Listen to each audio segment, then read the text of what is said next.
También soy fundadora de la Escuela de Conciencia Co-Creadores. Ya llevamos 9 años impartiendo cursos de autoconocimiento, de psicoterapia, de capacitación. Y bueno, la principal función de la escuela siempre es brindarle a las personas herramientas. Y que esas herramientas también sean lo más prácticas posibles. ¿A qué me refiero con esto? A que a esa teoría, a ese conocimiento yo lo pueda llevar a la aplicación, ¿sí? ¿Con qué? Con ejercicios prácticos, pedagógicos, y eso es lo que vamos a hacer aquí. En las clases, en las 8 clases que vamos a tener, vamos a ver teoría, marcos teóricos, también vamos a hacer algún que otro ejercicio, reflexiones, y cada clase ustedes después se van a llevar su tarea. Esa tarea va a ser con ejercicios de aterrizaje pedagógicos que les permitan a ustedes, pues, tal cual palpar el concepto, la teoría, tal cual llevarla, ¿ok? Y a partir de ahí, entonces, vamos a ir en esa secuencia para que, con el objetivo de visibilizar el trauma. Porque si no, por eso este tema a mí me encanta, porque si nosotros nos ponemos a ver en nuestra cultura cómo gestionamos el trauma, la verdad es que lo gestionamos muy mal, con mucha ignorancia, con mucha burla, con mucho prejuicio, con mucho mito, retraumatizando. Inclusive hemos vuelto parte de nuestras conductas que vienen de esos traumas, parte de nuestra identidad. Es decir, ¿sabes qué? Es que estás traumadito, estás traumadita, es que te comportas así, es que estás mal, es que hay algo mal contigo. Y cuando en un trasfondo, muchas veces son experiencias traumáticas las que vuelven disfuncionales a las personas en su vida, en sus relaciones, en sus proyectos. Entonces, por eso el tema, y importante saber hoy los avances que la neurociencia nos da, de qué pasa en el ser humano cuando experimenta el trauma y cuáles son las secuelas. ¿Qué pasa en nuestro cerebro, en nuestro sistema, en nuestro cuerpo? ¿Y cuáles son esas secuelas? También aquí preguntas que podemos empezar a hacernos es, ¿el trauma se cura solo? ¿No? Nuestra cultura, ¿qué nos diría? Seguramente nos diría, ya pasó, ¿no? Pero la realidad es que no, el trauma deja secuelas, impacto en la percepción de la persona, en su aprendizaje. Inclusive en la etapa de desarrollo en la que está la persona hay un impacto, hay un bloqueo, y entonces a partir de ahí deja esas secuelas para las siguientes etapas. Se puede, vamos a hacernos otra pregunta, ¿se puede sanar el trauma, gestionar? ¿Sí? ¿Se puede resignificar esas experiencias? ¿Se les puede dar un lugar? Sí, les podemos dar un lugar, las podemos empezar a reconocer. Siempre desde este enfoque psicoterapia corporal y la neurociencia lo vamos a trabajar desde el presente, desde el cuerpo, desde la observación y desde desarrollar una conciencia corporal. Eso ya se los iré explicando, que nos permita ir reconociendo esos mecanismos del trauma que se presentan en nuestra vida. ¿Ok? Obviamente es todo un proceso, pero sí les digo que en el diplomado vamos a hacer ejercicios muy precisos que nos van a permitir, aunque sea, reconocer y nombrar aquello que para nosotros ha sido traumático. ¿Y qué me ha enseñado? ¿Cómo esto que viví, que experimenté, me posiciona donde yo estoy? ¿A qué da lugar todo esto? Entonces, todo eso vamos a ver. Esta es la breve introducción que les doy y a partir de aquí, pues vamos a empezar el curso de nuestro diplomado, ¿ok? ¿Ok? Nos dice, el trauma genera una reorganización fundamental del manejo de las percepciones por parte de la mente y del cerebro. Cambia no solo cómo y en qué pensamos, sino también nuestra propia capacidad de pensar. ¿Qué nos dice? La experiencia traumática transforma la percepción, del individuo, la distorsiona. ¿Ok? Hemos descubierto que ayudar a las víctimas de trauma a encontrar las palabras para describir lo que les ha ocurrido profundamente significativo. Permítanme, ahí está. Lo voy a volver a leer. Hemos descubierto que ayudar a las víctimas de trauma a encontrar las palabras para describir lo que les ha ocurrido es profundamente significativo, pero a menudo no es suficiente. ¿Qué quiere decir esto? Quiere decir que es importante que hablemos, que lo verbalicemos, que le pongamos nombre. Sí, por supuesto, es el primer paso. De hecho, en la experiencia traumática muchas veces no lo podemos nombrar. Es como una sensación de pared, de bloqueo. Sé que me dolió, sé que se siente feo, pero no lo puedo ni verbalizar. Claro está que el poderlo verbalizar ya es un paso, pero no es suficiente. ¿A qué se refiere con esto?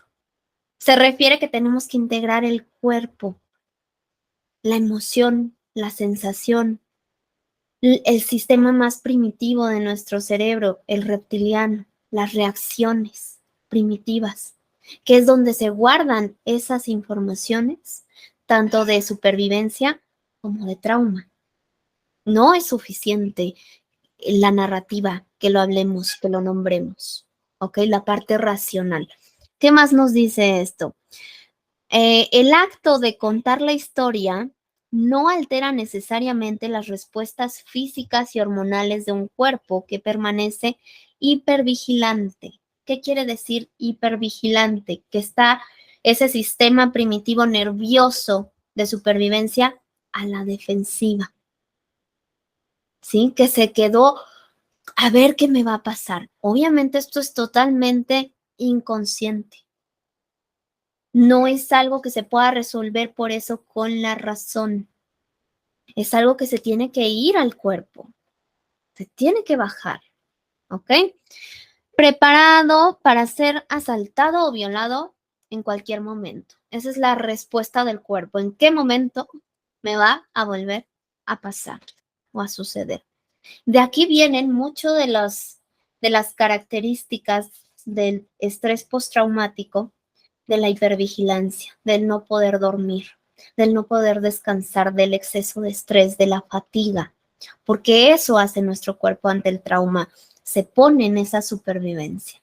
Ahora, para que se produzca un cambio real, el cuerpo debe aprender que el peligro ya pasó. Y aquí la gran pregunta es, ¿y cómo le voy a enseñar a mi cuerpo o cómo le voy a decir que esto ya pasó?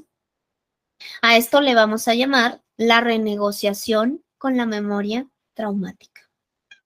Si se dan cuenta, la palabra nos lleva a un proceso, ¿no? No es como así de, ya pasó, no, nos lleva a todo un proceso de renegociar, de navegar, de entender, ¿ok?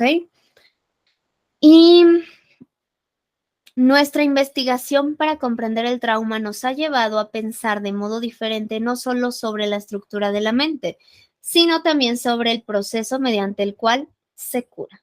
¿Ok? Esto solo es una cita de este libro en donde nos habla de si no trabajamos e incluimos el cuerpo, es muy difícil que podamos realmente resignificar esa experiencia traumática. ¿Ok? Hace nuestro cuerpo ante un evento, pues puede ser un accidente, puede ser algo impactante, algo doloroso, algo inesperado. ¿Qué hace nuestro cuerpo? Parte sí, luego reacciona con sensaciones, ajá, se paraliza, ¿cierto? Esto es uno de los mecanismos de defensa. El cuerpo siente que está en peligro y se paraliza completamente. ¿Qué más? Siente todo, hipervigilancia, ¿sí? Dispara alarmas, entra en shock también, bloqueo shock. Bien, vamos a tratar de recordar un poquito. Cuando entramos en un evento de alarma, el cuerpo lo que hace es buscar la mejor forma de supervivencia, ¿ok?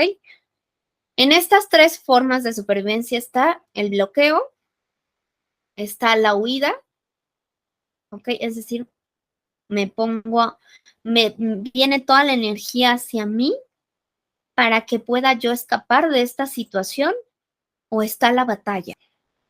Viene toda la energía y respuesta a mi fuerza para que yo pueda luchar con esto. Estas son las tres principales respuestas ante la supervivencia. ¿Ok? ¿Qué pasaría si yo aquí les digo, imagínate que tu cuerpo, tu sistema, no ha entendido que esa experiencia ya pasó y que tú, en ciertas, ya sea relaciones, circunstancias de tu vida, obviamente de forma asociativa e inconsciente, estás dando esta respuesta de supervivencia cuando lo que tienes enfrente ya no te está amenazando? Ahí tenemos todo el meollo del asunto con la memoria traumática. Es decir, se vuelve a activar este mecanismo con eventos que se le parecen a ese evento traumático, que son respuestas obviamente de supervivencia, pero que eso que tenemos enfrente no nos está amenazando. Ahora aquí la pregunta es, ¿cómo esto nos llega a afectar en nuestra vida cotidiana? ¿Por qué esto nos llega a afectar? Es decir, estoy respondiendo desde la supervivencia para defenderme de alguna forma, pero lo que tengo enfrente no me está amenazando. ¿Cómo nos puede llegar a afectar? Ser disfuncionales con lo que tenemos enfrente. ¿Por qué? Porque cuando nuestros mecanismos de defensa se activan, lo que más se bloquea es la parte racional y cognitiva. ¿Por qué? Porque nuestro cuerpo dice, yo en este momento no necesito pensar, necesito defenderme. Entonces, obviamente nos volvemos, ¿qué? Más reactivos, más impulsivos, más, acá nos decían irracionales, ¿cierto? Más irracionales.